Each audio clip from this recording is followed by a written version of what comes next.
Hey guys, so I'm out here with the dankest of Daniels right there, and we actually came out here to go to Hatchery Creek, try to catch some trouts. We didn't do so well. We didn't do so hot today, so I told Daniel, I said, let's go to the dam and see what we can do.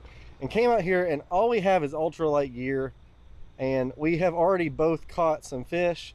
I didn't have my camera on because it's been really rainy, but hopefully I'll be able to catch some on some film. But I'm gonna throw up the first fish right here on the screen, and that was the first smallmouth that I caught. And like I said, I'm just out here fishing with a jig head and basically like trout and crappie style baits. I got 6-pound line on a light rod. Daniel's got his ultralight trout rig over here. He caught one on a Castmaster spoon, and we're gonna try to catch some more, and then I'll throw up Daniel's fish here. So he caught that one. Really nice quality smallmouth down here, especially for below the dam. Woo, I got a burp. And then I just caught another one. We were actually getting ready to leave, and I said, if I catch another one, I'm gonna get the camera out. So I'm gonna bring you along with me. Hopefully we'll catch another one, but maybe we won't. Who knows? All right, let's try not to splat myself here walking on these rocks. Don't want to splat myself. All right. So literally, this is actually it's just a light rod, light power fast action, 6'6" rod. I got 6-pound test fluorocarbon on there, 1/8 ounce jig head with this little crappie magnet little guy here. And that's what I caught the second smallmouth on. The first one was actually on the good old classic monkey milk, but it's a curly tail. So we're gonna try this again and see if we can catch one. Okay. I'm gonna go next to Daniel. It was like right, so I cast it out where that boil is, and then I let it sink down to the bottom, basically. And then I was just barely going along. I let it get to the bottom, and I was kind of like barely dragging it. That one just slammed it. He just gave it a slammer doodle.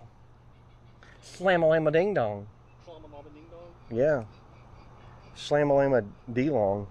I don't know, man. It's just like been like a solid just boom. It was like a bazinga. This is the only rod I brought today. I actually believe that I can fly. Sometimes I believe I can touch the sky. Think about it every night and day. One just thumped it. All right, come on.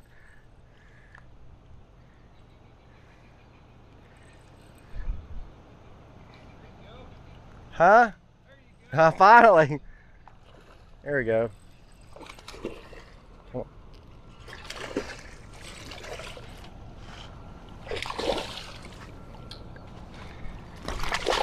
Oh, come on. There. Huh? Yep. I've caught, that's like 4 I've caught in this little eddy. What's that? Just a little jig with a little swim bait. Catch all kinds of stuff in here. Look at that. He's got a crawfish down in his throat. All right. Let's let that one go here. Come on.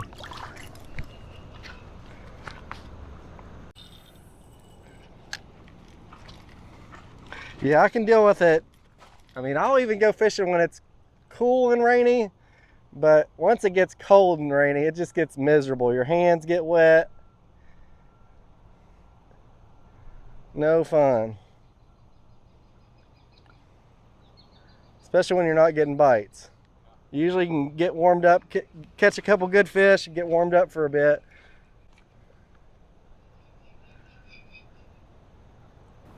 You know, the funny thing about this day is normally if I was going to target smallmouth, I would have brought a ton of different lures and a ton of different tackle and Ned rigs and crankbaits and all that.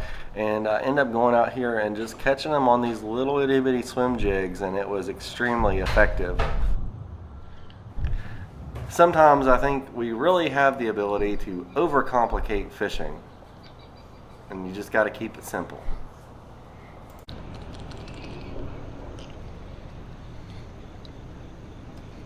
Oh, come on.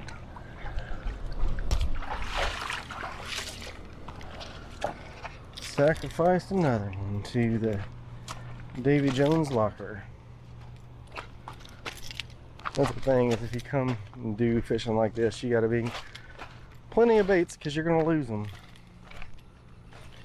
So it's actually pretty similar to what I fished for sauger when I fished the Ohio.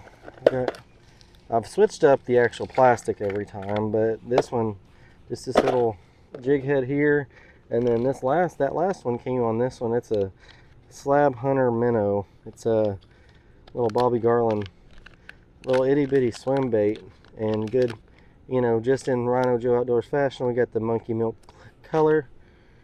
And you just want to make sure when you rig that up, you rig it up as straight as possible. So kind of judge how far you want to go. So about to there, and we're going to try to get it as straight as possible so that when that little sucker swims, he goes straight. Daniel is up, missing out on the action because he's up there going potty. So one thing here too is when you go to retie, there's a little nick in my line there. So what I want to do is go up a little bit, and then I'm going to cut it off. Just inspect that line, that way that I don't end up getting hooked up with another fish and then breaking off, which would be heartbreak time. So we're going to get this tied on and get back to fishing. And unfortunately, the clouds started to roll in, and I looked at the radar and some storms were rolling back in, so I decided to pack up my gear and head out. So unfortunately, I wasn't able to catch any other fish catches on video. Is probably the best I've done smallmouth fishing ever. Like, as far as like the number of quality fish that I've caught down, I mean, they were all solid fish.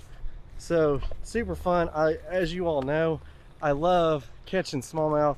The fight is like nothing else, and catching them actually on this ultra light gear, really wasn't planning on it, but it was a lot of fun to catch these smallmouth, you know, using these little swim jigs and stuff down here. So the clouds are starting to roll back in. I think it's getting ready to start raining again, so we're probably going to head out of here. But guys, hopefully you enjoyed this video. Sometimes getting out to places like this below a dam and a spillway or in like a tailwater is some of the best fishing when it's the middle of the hot summer like this, because it has been smoking hot. Let me know in the comments down below how it's been in your neck of the woods. Here in Kentucky, it has been so hot. It is something else. If you didn't already see my video that I posted the other day, I'll link that at the end of this, but basically talk about why I'm choosing to get rid of, well, not get rid of, but rather sell my Native Slayer Max Propel and invest in a big boat, mainly so I can take my kids fishing, take people out with me, and be able to get out on the water more often, have a little bit more portability. But as always, guys, I appreciate you all watching.